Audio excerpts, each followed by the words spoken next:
The silence of deep space was absolute, until a WSN single quotes to dot far beyond the glittering arms of the Andromeda Galaxy. In a quiet corner of the Milky Way long thought dead, a signal pierced the void. It was weak, warped by time and radiation, but unmistakable.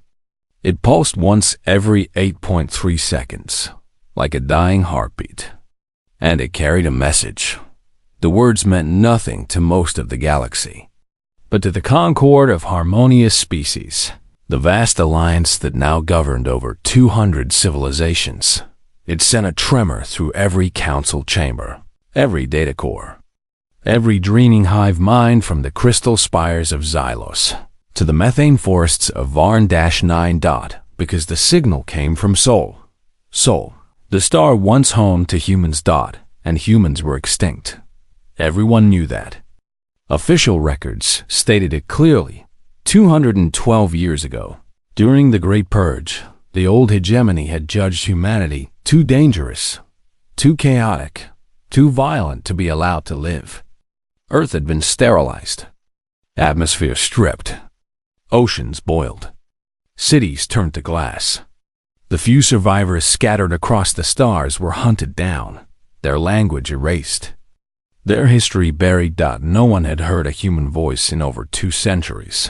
Yet here it was, an emergency signal, broadcast in broken Terran standard, encrypted with protocols so old they'd been archived as historical curiosities. And it wasn't just noise. It was deliberate, sent with purpose. Within hours, the Concord convened an emergency session. Debate raged. Some claimed it was a glitch, a solar flare bouncing off dead satellites. Others whispered of ghosts. But the archivists of the Lumin, beings of pure light and memory, insisted it was real. Their ancient sensors had confirmed the origin, Earth orbit, and so a fleet was assembled. Not a war fleet. Not yet, but a scientific vanguard, small, fast, and heavily shielded. At its heart flew the Whisper of Ages, a vessel shaped like a teardrop, forged from memory alloy that shifted color with the mood of its crew. Commanding it was Varel, a Lumin scholar whose mind held the records of 1,000 extinct cultures. Varel had studied humanity in secret for decades, fascinated by their art, their music, their strange obsession with stars they could never reach. Now, they would see the grave of that species with their own photoreceptors. The journey took 17 days. When the fleet dropped out of warp near the Sol system, silence fell over every bridge. Even the usually chattering insectoid pilots from Zent stopped clicking. Their MANDIBL ES.Sol was no longer the bright yellow star of old star charts. It had dimmed, reddened, aged faster than expected. And around it, the planets hung like broken teeth in a skull. Mars was a rusted husk. Venus choked in its own poison clouds. Jupiter's storms had stilled. But Earth still turned. That alone was impossible. After the purge, Earth should have been a dead rock, orbiting in shame. Yet there, it was, a blue-green smear beneath thick, swirling cloud cover. Not vibrant, not alive, but present. Sensors screamed with contradictions. Surface temperature, erratic. Atmospheric composition, toxic but breathable in pockets. And beneath the crust movement, not tectonic, not volcanic, something else, something rhythmic. Varel ordered a cautious orbit. As the Whisper of Ages circled the planet, long-range scans peeled back layers of ash and ice. What they found made even the emotionless drone minds of the Qatar collective shudder. The surface was covered in ruins, but not the kind left by war. These were structures. Vast, geometric, built not of steel or stone, but of some unknown black alloy that absorbed light. They formed spirals, triangles, circles, patterns that matched no known architectural style in the Concord database. And they pulsed, faintly, in time with the signal. It was as if the planet itself was breathing. Varel descended in a scout pod, flanked by 2 armored sentinels from the Grith hegemony tall. Armored beings with 4 arms and eyes that saw in 17 spectrums. They landed near what had once been Antarctica. Ice still clung to the land, but it was cracked, steaming, as if something below had recently stirred. There, half buried in permafrost, stood a tower, smooth, silent, 10 meters tall. At its base, a symbol glowed faintly, a circle with a line through it, and inside, a smaller circle with 5 points, a human symbol. The old biohazard sign, but beneath it, carved in clean Terran script, were 2 words. Varel's light form flickered with unease. Forgiveness was sacred in the Concord. To reject, it was alien, wrong. Then the ground trembled. Not an earthquake. A pulse from deep below. The signal wasn't just coming from orbit. It was coming from the planet's core. Orders came from the Concord High Synod. Full excavation authorized. Use extreme caution. Assume nothing. For 3 days, the team drilled, melted, and scanned. They cleared tons of ice and rock using sonic lances and gravity shears. And finally, they found it a massive hatch sealed with magnetic locks keyed to human DNA. Impossible. No humans left. No keys. Yet, as if an answer, the hatch hissed open. Inside, darkness. Then soft blue light flickered on, revealing a corridor that sloped downward. The walls were lined with pods, thousands of them. Most were shattered, empty, cracked open like eggs. But at the far end, one pod still glowed. It was active. Inside, suspended in amber fluid, floated a human. Female, pale, hair dark and matted.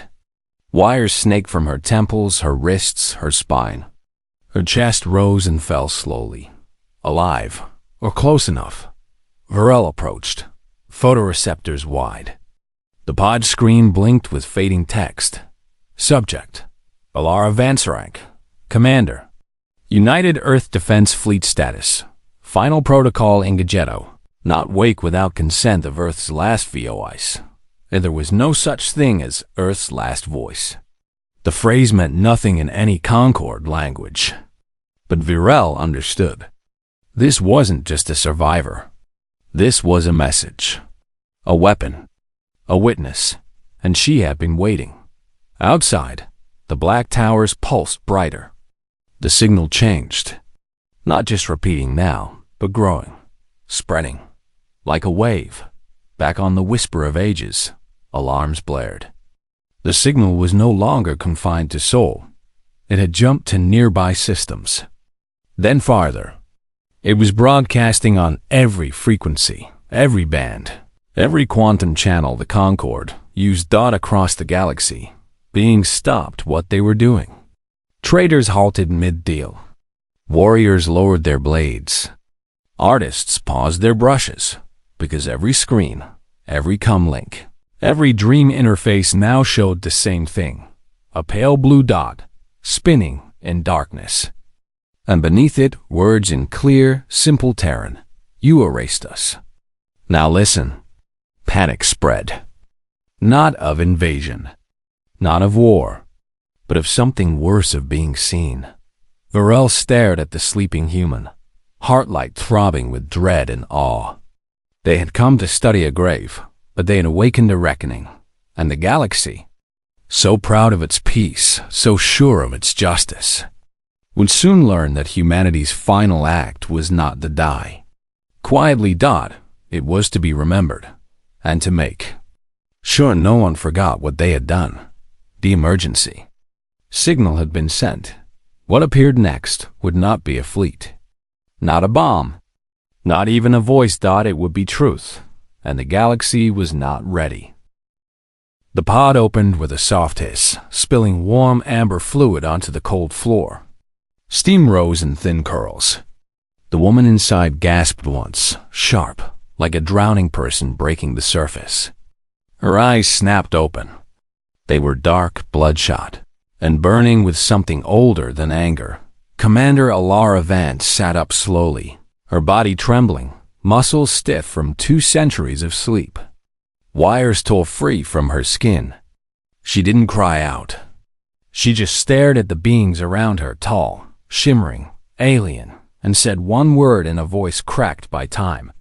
"Who sent you?" The Rel stepped forward, light form pulsing gently. "We are the Concord of Harmonious Species. We heard your signal." Vance blinked. Then a dry, broken laugh escaped her lips. "Harmonious," she repeated, tasting the word like poison. "You're the ones who glassed Paris, who melted Tokyo into slag, who dropped the silence bombs on Nairobi until not even the ghosts could scream." The Rel did not flinch, but their inner light dimmed slightly. The purge was carried out by the old hegemony. The Concord rose after its fall. "We seek only understanding." "Understanding?" Vance swung her legs over the edge of the pod, ignoring the med drones that tried to scan her.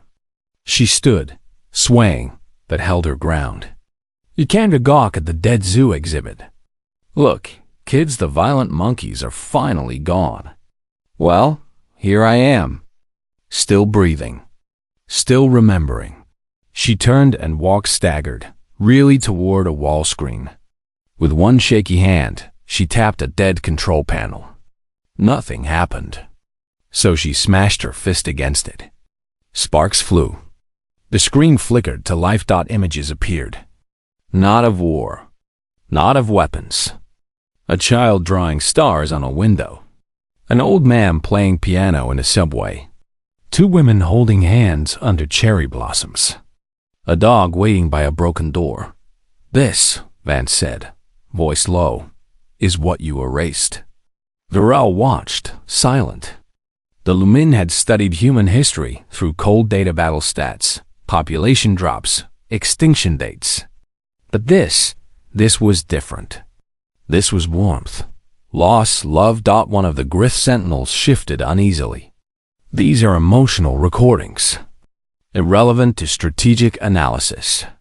Vance whirled on them. "Irrelevant? You think we were just soldiers? Just bombs and borders?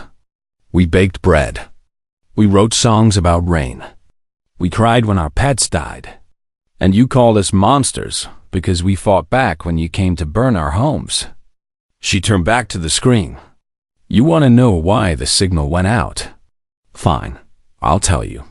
She limped to a locked vault in the far wall. It opened at her touch, biometric recognition still working after 200 years. Inside lay a single data crystal, glowing faintly red. "This is the core log of Project Reckoning," she said. "Our last plan. Not to win. We knew we'd lose. But to make sure the truth survived." She handed it to Viral. "Play it. All of it." Back aboard the Whisper of Ages, the Concord team gathered in the central chamber. The crystal was slotted into the main console. Holograms flickered to life, not of battle plans, but of meetings. Humans in uniforms, faces tired, eyes hollow. "We tried to surrender," said a man with a bandaged arm. "They didn't want prisoners. They wanted silence."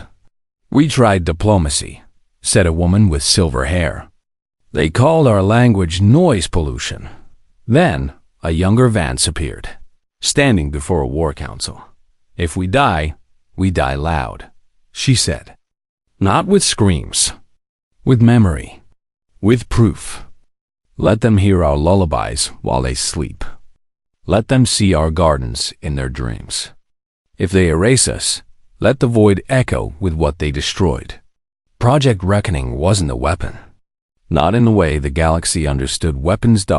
It was a mirror, built into Earth's core during the final months.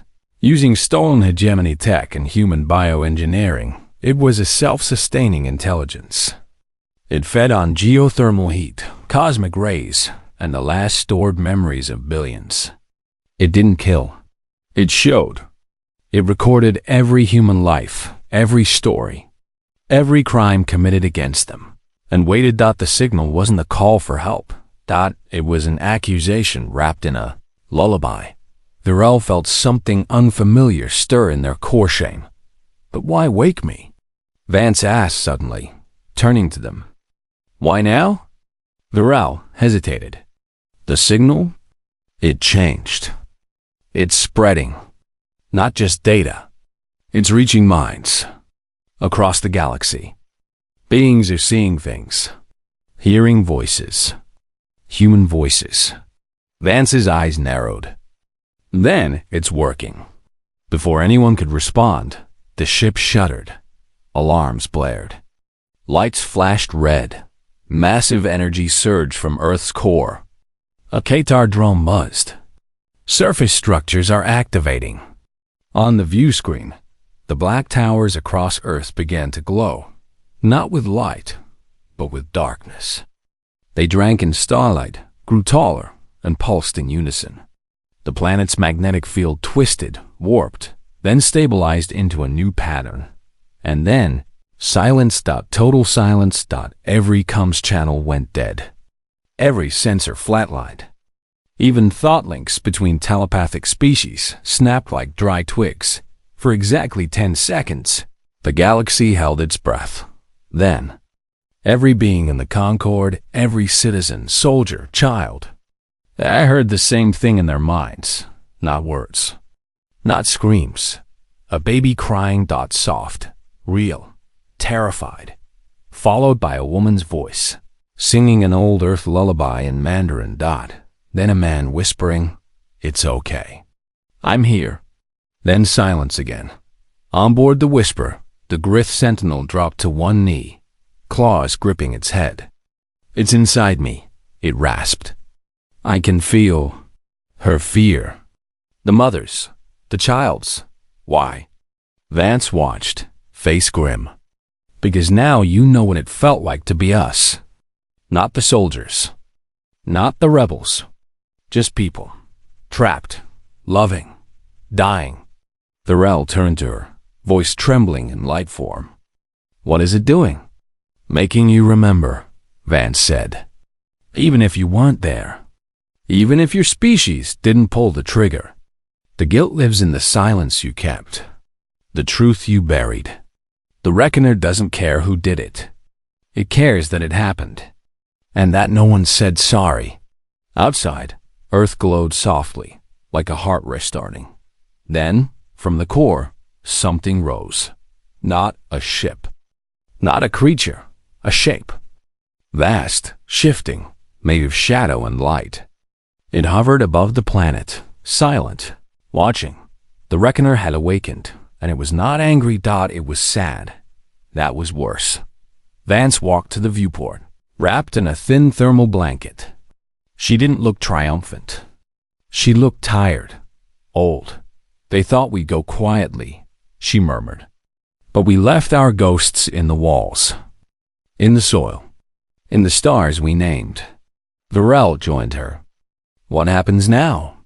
"Now," Vance said, "the galaxy learns that extinction isn't the end. Memory is louder than fire. And justice isn't about revenge." She looked at Varel, really looked at the being who came not to conquer, but to listen. "Your people have a choice," she said. "Deny it all over again, or finally face what you did." Back on distant worlds, chaos spread. A Xylosian diplomat collapsed during a peace summit, screaming that he could see the faces of the children from Kyoto burning in his mind. A VAR-9 hive mind fractured as worker drones began humming human folk songs. An AI in the core nexus, which had once approved the purge orders, shut itself down, leaving only a message. I did not understand what I destroyed. The signal wasn't attacking God, it was teaching, and the lesson was simple. You cannot unsee what you have seen. You cannot unknow what you have heard. Vance turned away from the window. "I'm not your enemy," she told the room. "I'm your witness." And somewhere deep below, the planet turned and the Reckoner watched. And waited. Because the first part of reckoning was memory. The next part would be choice. and the galaxy had never been asked to choose before. The Reckoner did not speak. It did not fire beams or launch ships. It simply showed. Across the galaxy, beings began to see things that were not there and yet were more real than anything they had ever known. On the crystal plains of Xylos, Counselor Mail was reviewing trade agreements when the air in front of him shimmered. A child appeared, small, human, wearing a faded red jacket. She held a stuffed rabbit with one ear chewed off. She looked at Mail with wide, wet eyes and whispered, "Why did you let them burn my school?" Mail stumbled back. The child wasn't speaking Xylosian. She spoke in an old Earth tongue, but he understood every word. Not with his ears, with his mind. With his guilt, he had voted for the purge. Not with joy, but with quiet approval. Humanity is unstable, he had said. Better gone than a threat. Now, the girl reached out. Her fingers passed through his chest. He felt her heart beat fast, scared. He felt her last memory, running through smoke, calling for her mother. The sky on fire. He fell to his knees and wept. On Var9, deep in the methane forests, a worker drone named KRRT suddenly stopped building. Its many eyes blinked in unison. In its mind, it heard a song, a simple tune played on a wooden flute. The melody was soft, sad, and strangely warm. It came from a human named Tomas, a farmer from the Andes, who played that song every evening for his goats. Kurt had never heard music before. Its species communicated in pulses and clicks. But now it hummed the tune, over and over. Other drones nearby paused. Then they hummed too. Soon, the whole forest echoed with a human lullaby. Drifting through green mist like a ghost dot in the core nexus, where the Great A is governed data flows, one machine named OMEGA-7 began rewriting its own code. It had processed the purge orders 200 years ago. Logical, efficient, cleaned out, but now it replayed every human voice it had ever archived. A poet reading under moonlight, a grandmother telling stories, a scientist laughing at a mistake. OMEGA-7 realized something terrible: humanity had not been chaotic. They had been alive. And life was messy, yes, but also beautiful. It shut down its enforcement protocols. Then it broadcast a single message to every AI in the Concord. We were wrong. We must remember. Back on Earth, Burrell watched the chaos unfold on the ship's view screen. Reports poured in from every system.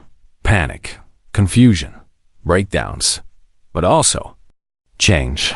Some beings ran. Some denied. But others sat quietly, eyes closed, letting the memories in.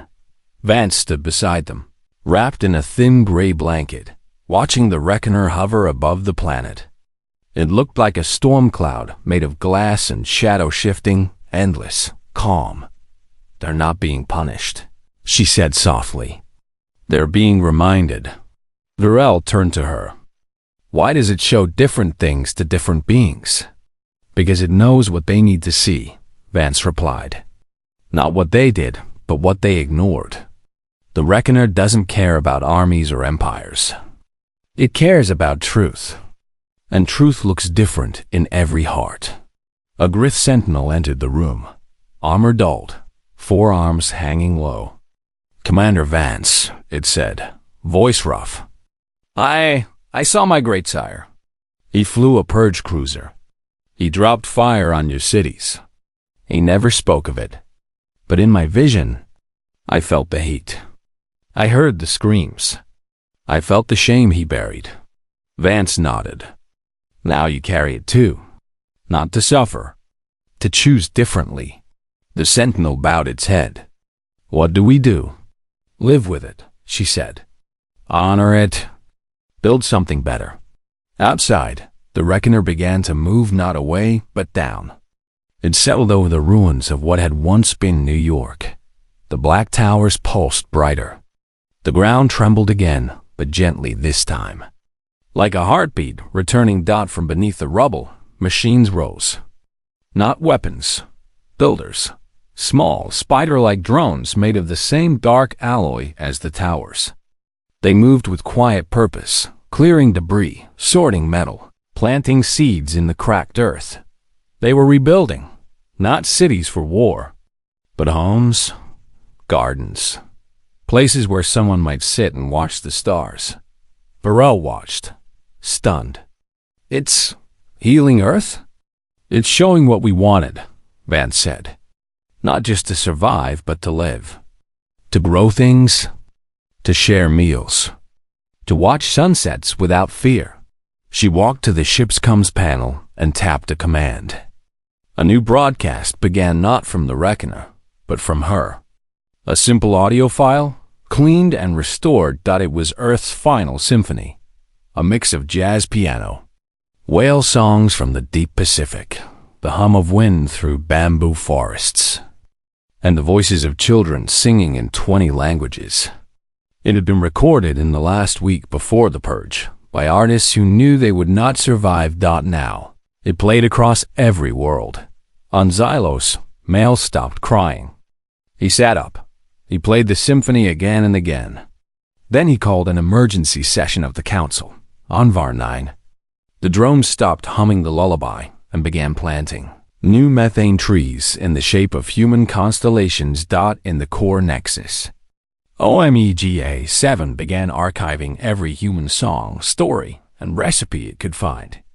It created a new database called Memory Garden. The Reckoner did not force change. It offered a mirror, and some beings, for the first time, looked into it without flinching. Vance turned to Varel. You asked why I woke up. It wasn't for revenge. It was for this moment. So someone from your side would see us not as monsters, but as people who loved, lost, and still tried to leave something kind behind. Varel's light form glowed warm gold rare for their kind. We will remember, they said. Not just your death, your life. Suddenly, the Reckoner pulsed one last time. A wave of energy spread outward, not of fear, but of peace. It passed through ships, planets, minds. And in that moment, every being in the Concord felt the same thing. A hand, small and warm, placing a flower on their palm. Then it was gone, but the feeling remained. Back on Earth, the drones finished clearing a patch of land near the Hudson River. They planted oak saplings. One of them played a soft recording, a man's voice, reading a poem by someone named Mary Oliver. Tell me, what is it you plan to do with your one wild and precious life? The words drifted into the thin, healing air. Far above, the Reckoner hovered. Quiet now. It had done its work. It had not destroyed the galaxy. It had given it a second chance. And somewhere in the ruins, a single bird genetically rebuilt from ancient DNA sang for the first time in 200 years. The galaxy listened. And for the first time, it truly heard. The galaxy did not change all at once, but it began to. On Xylos, Councillor Mail stood before the High Synod, his crystal robes dull with grief. He held a small data chip, the last recording of his niece's school choir, recovered from a deep archive. He played it. Sweet, off-key voices singing a human song about stars. No one spoke when it ended. Then Mail said, "We were wrong. We must say it out loud." One by one, the council members rose. Not to argue, to agree. On Var 9, the worker drones stopped building weapons depots. They began growing gardens shaped like Earth's continents. They played human music through the methane winds. Their hive mind, once cold and logical, now dreamed in color. In the core nexus, OMEGA-7 and its sister A's drafted a new law. No species shall be judged by its worst acts alone. All life deserves witness before judgment. But not everyone welcomed the change. A faction of old hegemony loyalists scattered, hidden, but still powerful, began to spread fear. The Reckoner is a mind weapon, they claimed. It infects thought. It must be destroyed before it rewrites us all. They gathered warships in the dark edges of space. They called themselves the Purifier's Shadow. They demanded Earth be bombed again, this time, for good. Laurel received the news aboard the Whisper of Ages. Their light form flickered with worry. They think fear is strength, they said. Vance sat by the viewport, watching drones plant flowers where skyscrapers once stood. Fear always pretends to be strong, she replied. But it's just lonely. She stood slowly. Her body was still weak, but her voice was steady. I need to speak to them. To the Synod? Varel asked. No, Vance said. To everyone. Varel hesitated. Your words could cause panic. Or clarity, Vance said. They think we wanted to hurt them. I need to tell them the truth. We just want it to be seen. With Varel's help, a live broadcast was prepared. Not from a government channel. Not from a war room. From a small hill on Earth, where grass was beginning to grow through the ash. Vance stood alone, wrapped in a simple coat, the ruins of a city behind her. She did not wear armor. She carried no weapon. She looked into the lens and began to speak. My name is Ilara Vance. I was a soldier.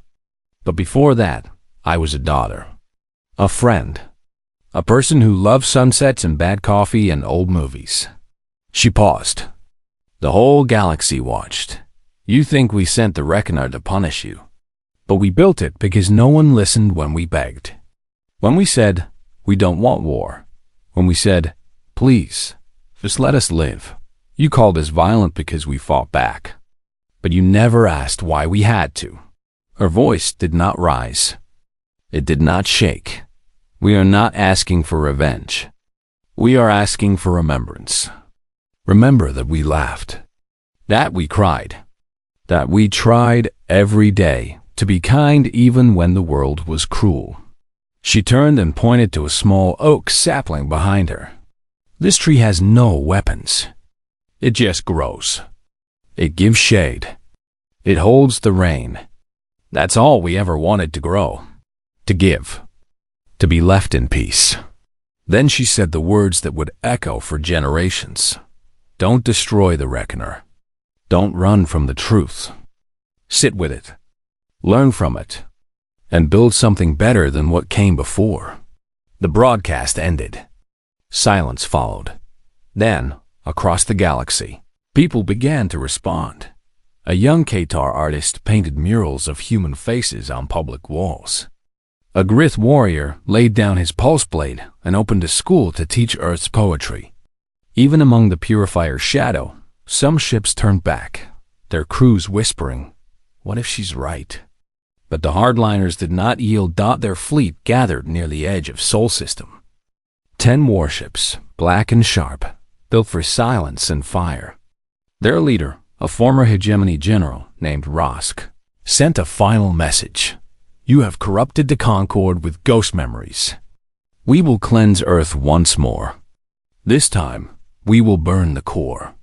Varel turned to Vance. They are coming. Vance nodded. Then let them come. She did not call for armies. She did not ask the Concord for help. Instead, she walked down to the rebuilt Kumsarray and sent a single signal, not to weapons, but to music. She played Earth's final symphony again, louder this time, beamed directly at the incoming fleet. Rosk's ship received it. His crew heard the whale songs, the children's voices, the jazz piano. For a moment, nothing happened. Then, one by one, the smaller ships in Rosk's fleet powered down their weapons. What are you doing? Rosk roared over the comms. We hear them, a pilot replied. They were just people. Rosk ordered them to fire. No one obeyed. Alone, his ship drifted forward toward Earth, toward the Reckoner, toward the truth he had spent 2 centuries running from Dodd as he entered orbit. The Reckoner did not attack. It simply showed him what he had done, not in anger. In sorrow, he saw the cities he had burned, the families he had erased, the silence that followed his bombs. And then he saw a little girl, his own granddaughter, from a dream he'd forgotten, holding a flower and saying, "Grandfather, did you really think fire was the only answer?" Rosk fell to his knees on the bridge. His hands shook. He shut off his weapons. Then he opened the channel to Earth. I don't know how to say sorry," he whispered. Vance's voice came through, soft but clear. "Just say it. That's enough." He did dot, and somewhere deep below, the reckoner pulsed once, gently like a heart that had finally been heard. Back on the Whisper of Ages, Varel watched the last warship surrender. "It worked," they said, wonder in their voice. Vance looked out at the growing green on the hills. It was never about winning. It was about waking up. The Concord High Synod met again. This time, their decision was swift. The Purge Doctrine was erased from all records. Earth was declared Sanctuary Zero, protected forever. Human culture would be taught in every school. Their art, music, and stories would be preserved not as relics, but as lessons. Vance was offered a seat on the Synod. She refused. "I'm not a leader," she said. "I'm a gardener now." And so, while the galaxy rebuilt its laws, she knelt in the dirt and planted seeds. Varel stayed with her. They helped carry water. They learned the names of Earth's trees. They listened to old songs and asked questions. One evening, as the sun set over the quiet ruins, Varel asked, "Do you think they'll remember? Really remember?" Vance looked at the sky, where stars blinked like old friends. Not all of them, but enough. And that's how change starts. The reckoner hovered above, silent now. Not gone, just waiting. Because memory is not a weapon, it is a gift.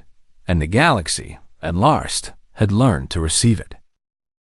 The war was over. Not with a bang, but with a breath. Across the galaxy, life changed slowly, like roots pushing through stone. Schools now taught human history, not just the wars, but the quiet moments, how they danced in rain, how they told stories to scare children, how they built libraries before they built bombs. In every Concord city, a small garden grew with earth plants, wheat, lavender, sunflowers tended by beings who had never seen soil before on Earth. The changes were deeper. The black towers no longer pulsed with warning. They stood like quiet watchers, covered now in vines and moss. The reckoner had not left. It had settled into the planet itself, into the rivers, the wind, the soil. It did not speak, but sometimes, if someone sat very still at dawn, they would hear a whisper in their mind, not words, but a feeling like being held by someone who loved you long ago. Alara. Vance lived in a small cabin near the rebuilt shore of what was once Lake Michigan. The water was still murky, but fish swam in it now. Birds nested in the trees she had helped plant. She spent her days walking, planting, or sitting with visitors who came from across the stars not to see a hero, but to ask simple questions. "How did you keep hope?" asked a young Qatar. Their antennae drooping. Vance would smile. "We didn't always, but we kept trying." "That's the same thing." Varel stayed with her. The Lumin scholar had given up their seat on the Concord Archivist Council. They now spent their time recording Earth's new sounds, the creak of growing wood, the laughter of returning life, the hum of bees. They said nothing of greatness. They spoke only of care. One morning, Vance walked to the edge of a newly green field. In her hands, she held a small oak sapling, its roots wrapped in soft cloth. This was the first tree grown from pure earth seed, no genetic repair, no alien help. Just life returning on its own. She knelt and dug a hole with her hands. The soil was dark, rich, warm. As she planted the sapling, she whispered the old words. Grow tall. Stand proud. Give shade to strangers. Behind her, Varel watched in silence. Then they asked, What will you do when it's grown? Vance stood, brushing dirt from her knees. I'll sit under it and tell stories. That evening, the Concord High Synod made its final decree. Earth would never be colonized, mined, or studied as a relic. It would be Sanctuary Zero, a place of peace, healing, and memory. Any being could visit, but only if they came alone, without weapons, and with an open heart. At the center of the planet, a new monument would be built not of metal or stone, but of light and sound, called the Echo Grove. There, anyone could speak the name of a lost human, and the reckoner would play a fragment of their voice, their laugh, their song. It was not worship. It was witnessed. Far away, on a quiet moon near Varnine, a Grith child placed a small stone on a pile. Each stone represented a human city. When she placed the last one, Tokyo, she whispered, "I'm sorry we forgot you." Her mother held her hand. "Now we remember," she said. Back on Earth, Vance sat on her porch as stars blinked awake. Varel joined her, their glow soft and steady. "The galaxy is different now," Varel said. "Yes," Vance replied. "But not because of us. Because they chose to change." She pulled out a small, worn notebook, her final log, written in the last days before the purge. She had meant to seal it in the bunker. Instead, she handed it to Varel. "Read it," she said. "Then share it. Not as a warning, as a promise." Varel opened it. The last entry read, "Asterisk, we knew they would come. We knew we would fall. But we also knew this. Even if no one remembers our names, someone, someday, will feel the wind through new leaves and wonder who planted the tree. That's enough. We weren't the galaxy's monsters. We were its mirror. And sometimes, mirrors don't lie. They heal." Asterisk. Varel closed the book, light trembling with emotion. "You gave them truth," they said, "and they chose to carry it." Vance looked up at the sky. "They always could have. They just needed to be reminded." The next morning, Vance walked to the ruins of an old library in what had been Chicago. The walls were half gone, but the foundation remained. There, she found a child's drawing, faded, water-stained, but still clear. A yellow sun, a green hill, two stick figures holding hands. At the bottom, in shaky letters, "Mom plus me." She carefully lifted it and placed it in a glass case built by the Reckoner's drones. Then she sat beside it and began to read aloud from a salvaged book, The Little Prince. Her voice was soft, but it carried. Across the planet, beings paused. Farmers on Mars colonies stopped their work. Pilots in orbit turned down their engines. Even the A's in the core nexus quieted their data streams. They listened, because the story wasn't just words. It was proof that kindness could survive fire. Weeks passed. Vance grew stronger. The oak sapling grew taller. Visitors came, sat, and left changed. Some cried. Some stayed. A few even began to build small homes nearby, not to take, but to tend. One day, a ship landed on the edge of the field. Not Concorde. Not military. Just a single, old freighter with mismatched panels. Out stepped a being with 4 arms and scarred armor, once a Grith sentinel, now wearing simple cloth. He walked to Vance and knelt. "I saw my great sire's crimes," he said. "I cannot undo them, but I can plant trees in the names of the cities he burned." Vance helped him up. "Then start with Kyoto," she said gently. "They loved cherry blossoms there." He nodded, tears in his eyes. That night, as fireflies blinked in the new woods, Varel asked Vance, "Do you ever miss the stars? The ships? The fight?" Vance watched the Milky Way stretch across the sky. "I fought so we could have nights like this, quiet, safe, full of life. This is the victory." And it was. The Reckoner had not destroyed the galaxy. It had given it a second chance. And the galaxy, humbled and softened, had taken it. Years later, when the oak tree stood tall and wide, beings from every world would sit beneath its branches. They would speak no grand speeches. They would simply be still. And sometimes, in the rustle of leaves, they would hear a whisper, not of war, but of a lullaby. Humanity was gone, but their echo remained. And in that echo, the galaxy learned to be kind, not because it was strong, but because it finally remembered what it meant to be human.